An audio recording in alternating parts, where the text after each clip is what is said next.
Voyage en récit Thomas Belley. et Geoffroy Scrive. Thomas Belley, je suis très heureux de vous rencontrer ici au sein du Collège des Bernardins à Paris, il faut le souligner, pour parler autour de votre livre que vous venez de publier aux éditions Première Partie et intitulé « Prêt, feu, aimer, plonger dans la radicalité ». J'ai connu votre livre par votre éditeur qui me dit « Je vous fais parvenir le 3e livre de Thomas Belley ». À 26 ans, ce jeune auteur de la génération Congrès-Mission propose une exhortation à vivre la radicalité, mais la bonne, précise-t-elle entre parenthèses, de la vie de foi chrétienne, un ouvrage plein d'humour. Donc nous voilà lancés par votre éditeur. Et puisque vous invitez dans ce livre à plonger dans la radicalité, nous pouvons préciser que ce livre montre en couverture le Christ sur une chaise haute de maître nageur et quelqu'un qui plonge du haut d'un plongeoir dans une piscine. Alors, puisque c'est là le sujet de votre livre, permettez-moi, Thomas Belley, de commencer peut-être par une méditation. La méditation est tirée du cardinal Henri de Lubac, mort en 1991, expert au Concile Vatican II, artisan de la redécouverte des pères de l'Église, et qui écrit un texte intitulé « Comme un nageur ». Il écrit « De même que c'est au fait de l'effort humain que le néant de l'homme apparaît le mieux en face de l'être de Dieu, Dieu ne fuit pas à notre horizon. Dieu n'échappe pas, ou plutôt encore, il ne nous laisse pas lui échapper, mais en cela même il se révèle à nous comme Dieu, c'est-à-dire comme incommensurable et comme insaisissable, c'est-à-dire imprenable. On peut donc sans craindre enjoindre à la raison de comprendre. Plus elle y réussira, découvrant dans l'objet divin de nouvelles merveilles, plus son appétit de connaître et son désir d'étreindre se trouveront mortifiés. L'esprit qui s'efforce de comprendre Dieu n'est pas comparable à l'avare qui amasse un tas d'or, une somme de vérité de plus en plus considérable. Il ne ressemble pas non plus à l'artiste qui reprend perpétuellement une ébauche pour la rendre chaque fois moins imparfaite et finalement se reposer dans la jouissance esthétique de son œuvre. Il est plutôt comme le nageur qui, pour se maintenir sur les flots, s'avance dans l'océan, devant à chaque brasse repousser une nouvelle vague. Il écarte sans cesse les représentations qui toujours se reforment, sachant bien qu'elles le portent, mais que s'y arrêter serait périr. L'idée que vous aviez en écrivant ce livre, avec ce titre-là, colle à cette idée du nageur du cardinal de Lubac. Ouais, mais c'est sûr, ça me parle pas mal, ça fait pas mal écho avec la couverture que vous avez décrite, du coup. Et avec l'idée, au fond, d'une plongée dans l'amour infini de Dieu, incommensurable, voilà, infini, comme le dit le cardinal. Et puis, donc, un premier mouvement, je dirais, qui est celui du plongeur, de se jeter dedans, que je décris un peu dans le livre. Et puis, après, effectivement, il y a l'enjeu de continuer à nager, de essayer de bien surfer sur les vagues, l'enjeu de se maintenir dans l'eau, d'éviter ce qui pourrait nous paralyser. Alors, moi aussi, l'idée, c'est de dire, au fond, si on s'arrête de nager, alors le risque, c'est de couler, mais c'est aussi le risque, c'est d'avoir froid. Et de vouloir sortir de la piscine. Si on décrit ce flot de l'amour de Dieu comme une piscine, le risque, c'est de prendre froid et de vouloir sortir. Et donc, au fond, moi, tout ce que je veux décrire dans le livre, c'est de se dire, la vie chrétienne, ça vaut le coup quand on y va à fond, quand on plonge pleinement dans la piscine. Et après, oui, l'enjeu, c'est d'apprendre à y nager dans cette piscine de l'amour de Dieu. Donc vous invitez finalement le chrétien qui se respecte à se mouiller. Ah, complètement, oui, c'est ça. Alors on va choisir quelques mots, parce que en lisant votre ouvrage, j'en ai retenu certains et vous me direz peut-être ceux sur lesquels nous pourrions commencer ou ceux sur lesquels vous voudriez vous attacher. Alors, le chrétien est celui qui prend les armes, puis les rend, puis qui les reçoit.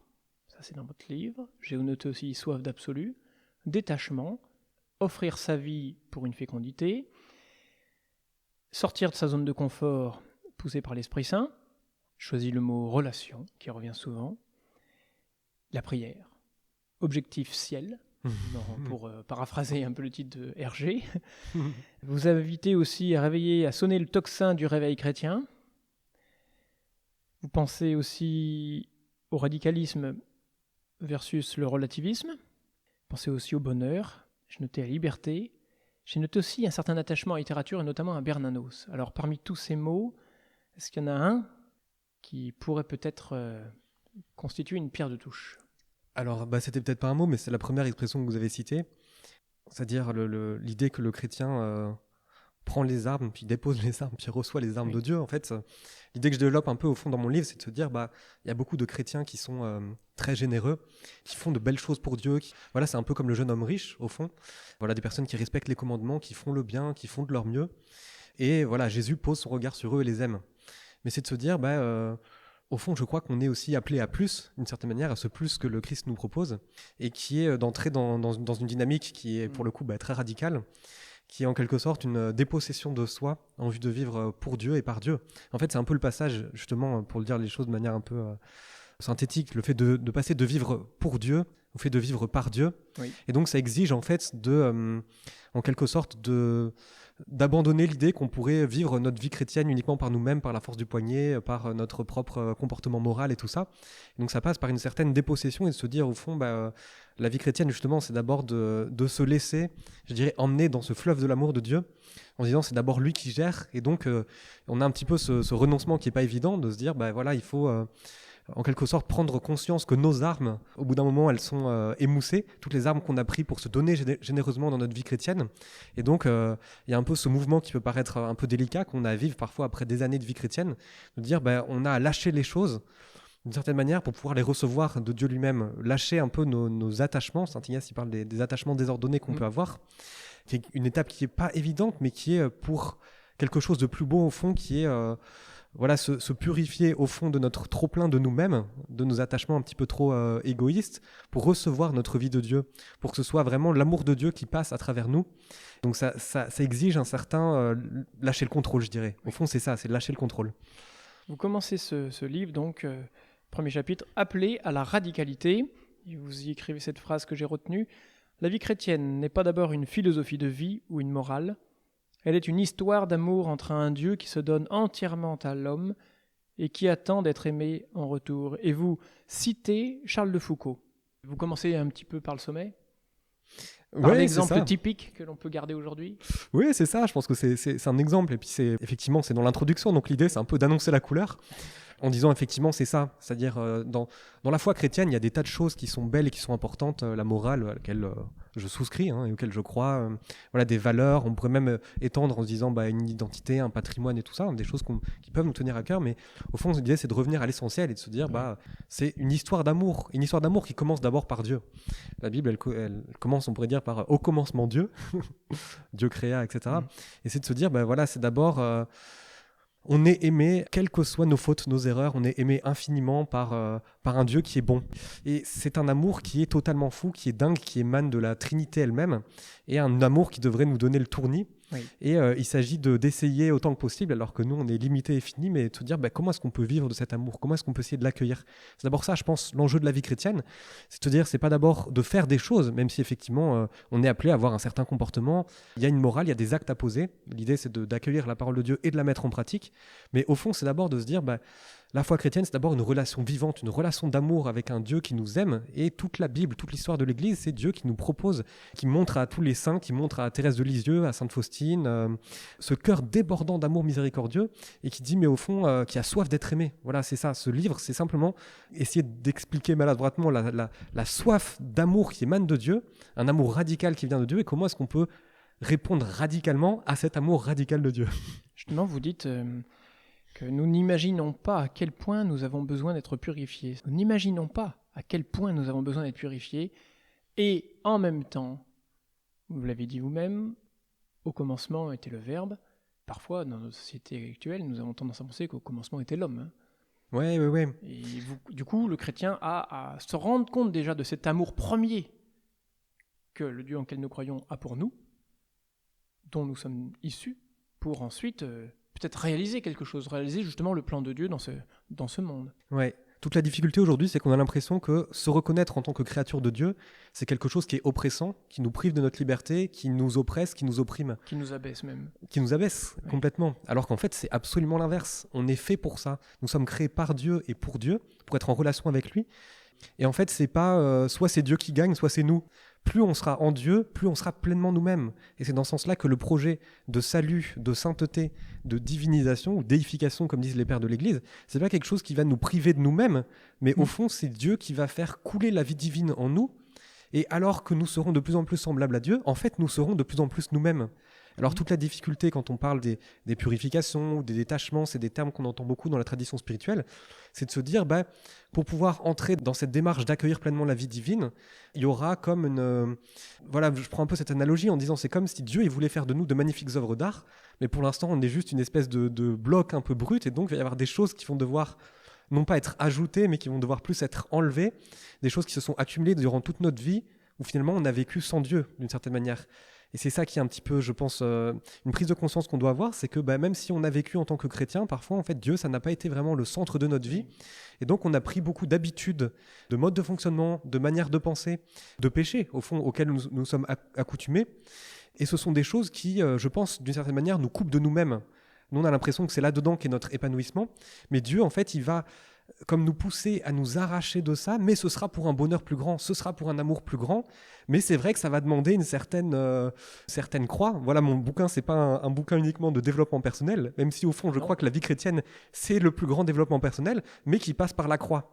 Voilà, ce que j'ai envie de dire à travers ce livre, c'est la vie chrétienne vaut le coup, même si elle passe par la croix, même si elle passe par la souffrance, c'est pour une vie plus grande, c'est pour un bonheur plus profond, c'est pour un amour beaucoup plus infini. Et donc ça vaut le coup de nous détourner un petit peu de nous-mêmes, tout simplement parce que, alors que nous détournons de nos égoïsmes et ce qui nous enferme sur nous-mêmes, ça nous donne une liberté, en fait. Ça nous donne une liberté pour aimer Dieu et aimer notre prochain. Voilà pourquoi parfois la morale qui peut paraître exigeante de l'Église, voilà les exigeantes paroles même de Jésus qui nous interpellent dans l'Évangile, en fait c'est toujours pour notre bien, c'est toujours pour un bonheur plus grand. Mais c'est vrai que si on le vit avec la force du poignet, on n'y arrivera pas et du coup c'est déprimant. Et du coup il faut toujours qu'on se resitue en disant je le vis à partir de Dieu, à partir de l'amour de Dieu, à partir de sa miséricorde. Donc c'est dans ce sens-là que la foi chrétienne, c'est d'abord, encore une fois, accueillir les armes de Dieu elles-mêmes, accueillir la grâce de Dieu. Et c'est par la grâce de Dieu que nous pouvons agir.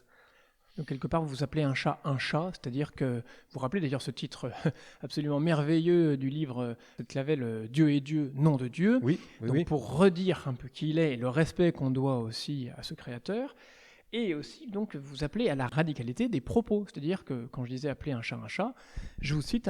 Il est temps que les chrétiens cessent de raser les murs et assument de porter une voix prophétique et à contre-courant du monde, c'est ce que vous disiez à l'instant, dans la promotion du bien comme dans la dénonciation du mal.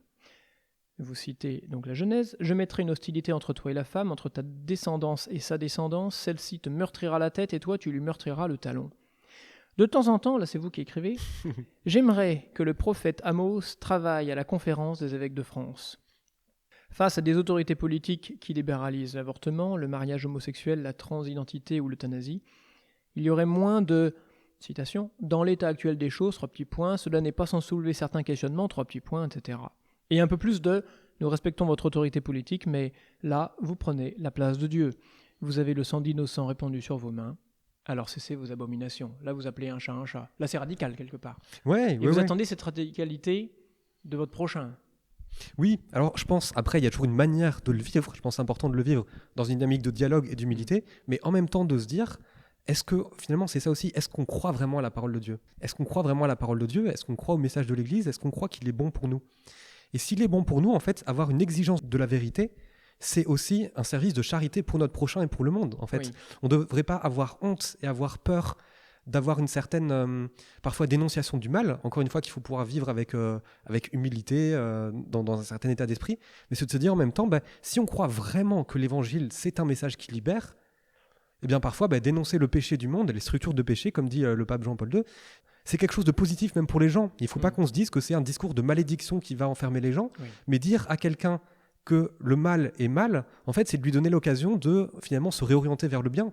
Et donc même moi, personnellement, moi ce que j'attends aussi parfois de mes amis et de mes proches, mais voilà, si moi je m'égare, si je pars vers le mal, surtout dites-le moi, j'ai envie de dire, finalement c'est un service qu'on peut rendre aux personnes, de se dire aidez-moi aussi à pouvoir m'orienter vers le bien. Et pour moi c'est rien d'autre que ça que font des parents, de se dire on aime profondément notre enfant et en même temps on lui donne un cadre précis pour éviter de se brûler, de mettre la main dans le feu.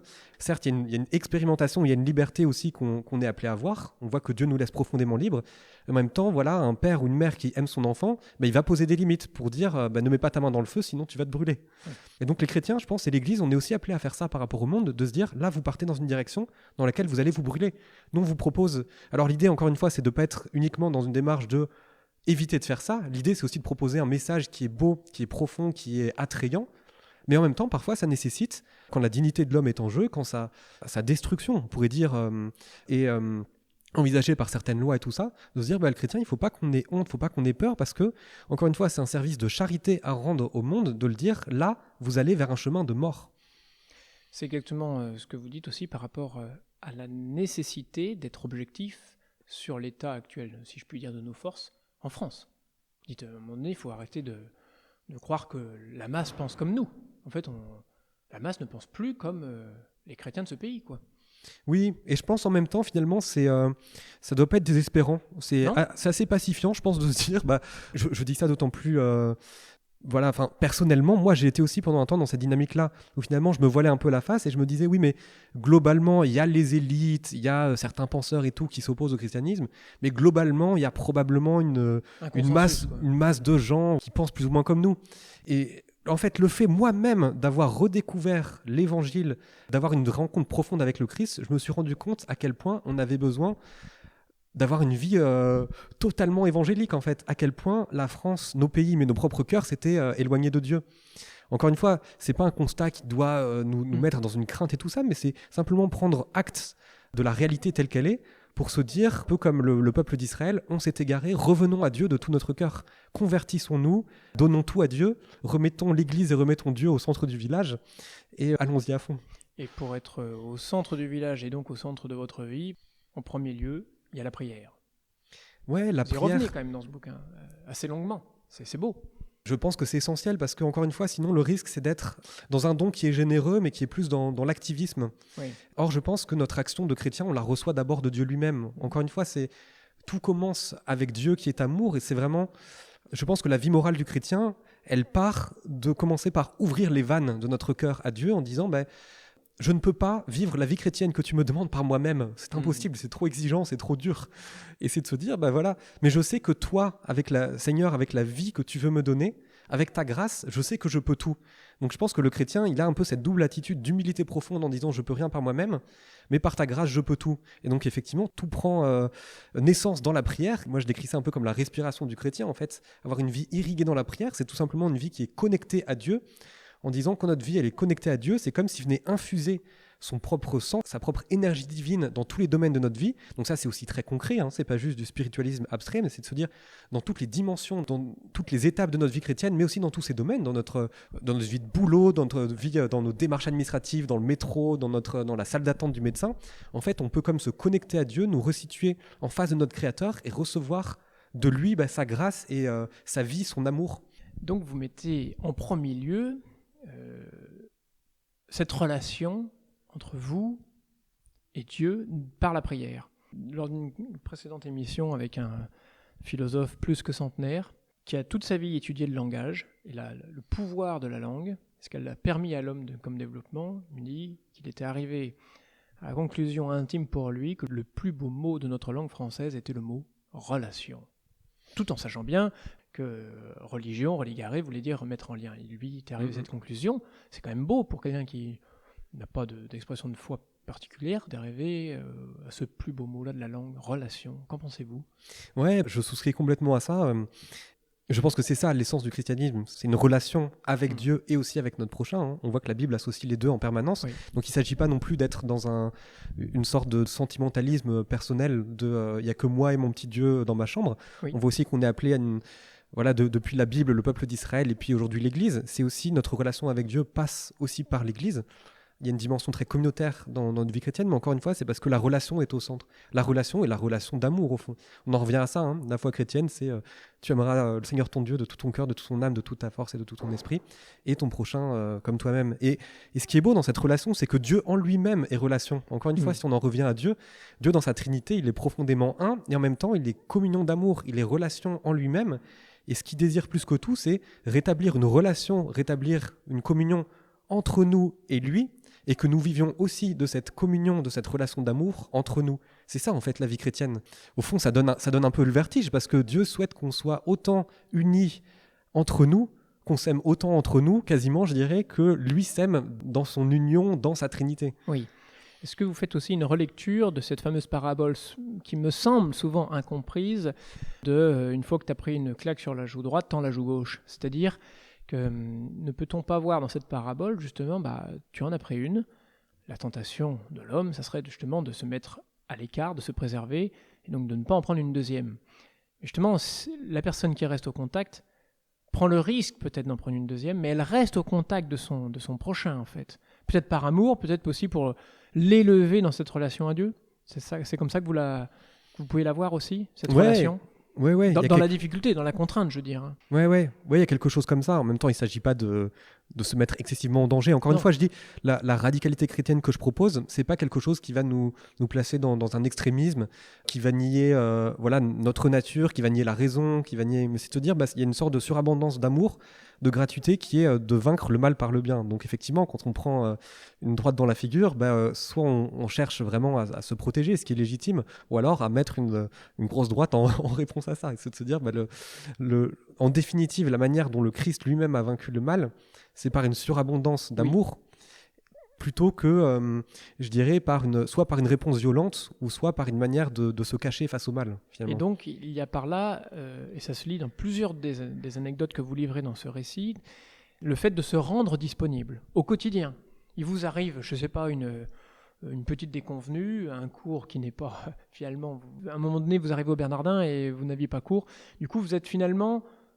Première réaction, c'est dommage que j'ai pas su, puisque j'aurais pu faire autre chose. Et deuxièmement, vous vous apercevez que du coup, vous vous êtes rendu disponible pour votre prochain dans la rue, une rencontre, etc. C'est ça aussi, la difficulté de se rendre disponible dans notre monde où on est accaparé partout, mais voir et rendre grâce au ciel pour tout ce qui vous arrive, y compris les difficultés. Ouais, c'est ça, et je pense que ça, c'est très difficile pour nous d'imaginer ça, de se dire à la fois... Dieu est totalement innocent du mal qui nous arrive, de toutes les contrariétés, toutes les difficultés, les souffrances, les maladies qui sont nombreuses en fait dans nos vies chrétiennes ou non.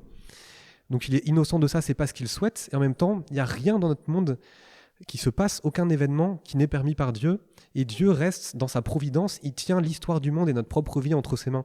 Et ça, encore une fois, je trouve que c'est très pacifiant dans notre propre vie concrète, de se dire, il m'arrive des tuiles, il m'arrive des difficultés, il m'arrive des choses compliquées. Mais en même temps, je vois qu'il n'y a rien dans ce que je vis qui peut me couper de l'amour de Dieu, de l'amour du prochain. Et tout est une occasion finalement de se reconnecter à Dieu, de se rendre disponible à son amour et à le vivre dans l'instant présent. Donc c'est ça aussi un peu que j'essaye de se développer, de se dire, Dieu il se donne à nous à chaque instant, dans l'instant présent. Si on attend de notre vie chrétienne qu'elle supprime toutes les épreuves, toutes les difficultés, on ne sera jamais satisfait. Mais si on fait de nos épreuves, de nos difficultés, de nos contraintes, une occasion... Je dirais presque justement, je prends cet exemple-là, de louer Dieu, de nous tourner vers lui. Là, la vie chrétienne, elle devient belle et tout devient une opportunité d'offrir à Dieu même les pires moments de notre vie, en fait. Même les choses les plus difficiles. Je cite parfois des exemples, de choses, je rate un train, de choses un petit peu... Qui peuvent être banales. Qui peuvent être banales. Et puis des choses qui sont moins banales, par exemple, vous citez par exemple le cas de Simon de Cyrène. On n'y pense pas assez souvent à Simon de Cyrène. C'est la tuile pour lui d'aller porter un bout de bois quand même, puis sans doute lourd. Et en fait, il rencontre le Christ. Ouais. Chaque moment de notre vie peut être une occasion de rencontrer le Christ. Dieu se donne vraiment à nous. Encore une fois, je prends aussi cet exemple en disant que tout part de notre ouverture de cœur. Dieu, il se donne à nous, il s'est donné déjà à nous sans mesure. Il nous a déjà tout donné. Alors, il veut continuer de se donner à nous à travers les sacrements, à travers l'Église et tout ça. Mais finalement, notre job, c'est de se dire, à chaque moment de notre vie, chaque seconde que je vis est une occasion pour moi d'ouvrir les vannes à cet amour de Dieu, y compris dans ce qu'il y a de crucifiant, de difficile dans les épreuves de ma vie. Mais c'est une manière de se dire, je vis une maladie, je vis quelque chose de difficile, mais Seigneur, je crie vers toi, je souffre, mais je sais que ma vie est entre tes mains. Je sais que tu m'aimes à l'instant précis. Je sais qu'il n'y a rien qui peut empêcher ton amour, qui peut empêcher ton projet de gloire, de bonheur pour moi. Et du coup, je te rends grâce, y compris pour la difficulté que je vis. Et je choisis de me donner pleinement à toi et d'offrir cette souffrance, cette difficulté. Alors, ça reste un combat, c'est très difficile. Moi-même, je peux vous dire, je crie dans la souffrance et tout ça. Encore une fois, c'est pas incompatible. Mais de se dire, en Christ, même nos épreuves, nos difficultés, les choses les plus horribles de notre vie peuvent être une occasion de vie, peuvent être une offrande d'amour pour la gloire de Dieu et le salut du monde, finalement. Comme Ouais. le Christ l'a vécu lui-même dans sa chair. Là encore, c'est la prière de Charles de Foucault. Ouais, Fais de moi ce qu'il te plaira, je te donne tout. ouais. Ça rejoint ça. Quel est votre attachement, puisque vous parlez aussi de difficultés qu'on peut, combattre ou alimenter ou fructifier par la lecture, puisque vous citez souvent l'imitation de Jésus-Christ, vous citez Bossuet, vous citez Bernanos par exemple. Quel est votre attachement à la littérature en général et chrétienne spécifiquement ? Est-ce que ça vous nourrit au quotidien ? Ouais, ça me nourrit. Alors après, au niveau des lectures, c'est vrai que je suis passé par plein d'étapes. Quand j'étais ado, c'était plutôt les livres fantastiques qui m'ont aussi pas mal marqué. Et puis là, c'est vrai que c'est beaucoup, alors peut-être moins, alors littérature chrétienne, oui, en partie, mais c'est beaucoup aussi, surtout vraiment les vies de saints. Moi, c'est ça qui me travaille, ou les ouvrages de spiritualité des saints, et c'est de se dire, voilà, moi, le bouquin que j'écris, au fond, je réinvente pas du tout la poudre, hein. C'est aussi beaucoup de se dire, je suis un nain sur des épaules de géant. Et puis, on a beaucoup de choses à recevoir, en fait. On a beaucoup de choses à recevoir, c'est pour ça que je pense que le chrétien, c'est important d'être humble face à tout ce qui nous a précédés, face à l'écriture sainte, face au magistère, face à la tradition, et face à justement tous ces saints, tous ces écrivains chrétiens, toutes ces personnes qui ont des intuitions, des choses qui peuvent nous toucher. Et en fait, moi-même, je me rends compte que j'aime écrire parce que j'ai aussi beaucoup reçu de livres que j'ai reçus. Et donc, je pense qu'on est aussi une religion du verbe, de la parole. Et certes, on est aussi une religion des actes. On est appelé à agir concrètement pour transformer le monde, bien sûr, la charité. C'est pas juste des paroles, c'est pas juste dire Seigneur, Seigneur, mais c'est agir concrètement pour nos frères et nos sœurs. Mais en même temps, je pense que la parole peut nous toucher. La parole peut nous toucher, alors la parole de Dieu, la Bible, mais aussi parfois des paroles des hommes qui sont des outils du Saint-Esprit pour nous, qui nous touchent. Et donc moi, c'est vrai que dans beaucoup de lectures, il y a des choses qui m'ont touché et qui ont été des occasions de conversion. Alors on va finir, parce que nous arrivons au terme de l'émission, je vais finir par ce passage. Cela n'a pas beaucoup de sens d'opposer notre discernement spirituel personnel de l'action de l'Esprit Saint et l'enseignement de l'Église. Si une petite voix vous murmure de désobéir à l'Église en ce qui concerne la foi et la morale, il est peu probable que ce soit celle de l'Esprit Saint. Alors ça, je peux vous remercier de l'avoir dit, puisque parfois des vérités sont bonnes à redire. Et pour la première phrase, j'ai pensé aussi que, certes, c'est vrai, mais tout le monde n'est ni aussi intangible, ni aussi cartésien que vous. Alors, la dernière question sera peut-être radicale.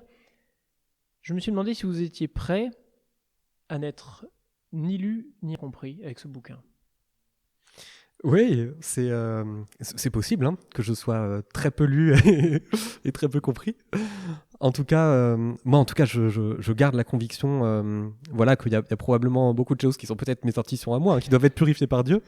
Mais en tout cas, il n'en reste pas moins que pour moi, le cœur, c'est de partager un amour infini. Donc, je crois dans ce livre, au sens où je crois dans le fait que ma vie est transformée par l'amour de Dieu. Et ça se lit bien dans le livre. Alors, donc ça, j'y crois, c'est un message que j'ai envie de transmettre, que j'ai envie de faire passer à toutes les personnes qui nous écoutent. Mais on peut avoir des peurs par rapport à l'image de Dieu, par rapport à la présence de Dieu. Est-ce qu'il est proche de moi? Est-ce qu'il est lointain dans les étoiles? Non, Dieu nous aime, Dieu est proche de nous, Dieu nous tend la main. Il n'y a aucun péché, aucune erreur, rien de ce que l'on vit ne peut nous écarter de son amour. C'est l'image du brasier ardent de Sainte Thérèse. Voilà, c'est ça. Et même si il y a des choses que l'on fait qui déplaisent à Dieu, Dieu il veut pour nous le meilleur. Encore une fois, c'est un Père qui est aimant, donc il veut nous pousser vers le meilleur. Encore une fois, il a un projet qui n'est pas juste de nous donner quelques valeurs, c'est un projet de nous communiquer sa nature divine. Donc en fait, c'est vraiment un truc de fou, la vie chrétienne. Vraiment, quand on imagine. Et moi, c'est ça que j'ai envie de transmettre, c'est rêver grand avec Dieu, rentrer dans ce désir de Dieu, ce désir de relation, ce désir d'amour. Et voilà, n'ayez pas peur de Dieu, n'ayez pas peur de son amour, parce que ça nous permet d'être toujours plus nous-mêmes. Donc, c'est des choses que beaucoup de saints ont dit. Voilà, moi, je le dis beaucoup plus maladroitement. J'essaye en quelque sorte un peu de vulgariser en disant, en gros, mon bouquin, c'est toute la première partie, c'est essayer d'exprimer quel est ce grand projet de Dieu, quel est cet amour de Dieu, quelle est cette bonté de Dieu, et cet appel à la radicalité à travers, encore une fois, ce projet de salut, de sainteté, de nous communiquer sa nature divine. Et puis, toute la deuxième partie du livre, c'est comment est-ce qu'on peut essayer d'y répondre? Comment est-ce qu'on peut essayer de répondre maladroitement avec nos propres blessures et tout ça, mais en nous convertissant, en accueillant son amour, sa miséricorde, en essayant d'en vivre tous les jours et en essayant d'être finalement comme des fontaines de l'amour de Dieu. Pour moi, je prends souvent cette image, mais c'est dans ce sens-là que la prière est très importante, mais aussi, je dirais, la mission et l'évangélisation. On est ici sur terre, nous chrétiens, comme des fontaines de l'amour de Dieu, donc il faut qu'on soit remplis, débordant de l'amour de Dieu, pour que précisément cet amour dont on est rempli puisse déborder sur le monde. Nous sommes des canaux de l'amour de Dieu pour le monde. Donc ça exige d'en être remplis nous-mêmes, et une fois qu'on en est rempli, de ne pas le garder pour nous, et de le déployer sur le monde. Bien, Thomas Belley, merci beaucoup pour cette invitation auprès de cette fontaine et même, si on peut dire, à y plonger. Merci à vous.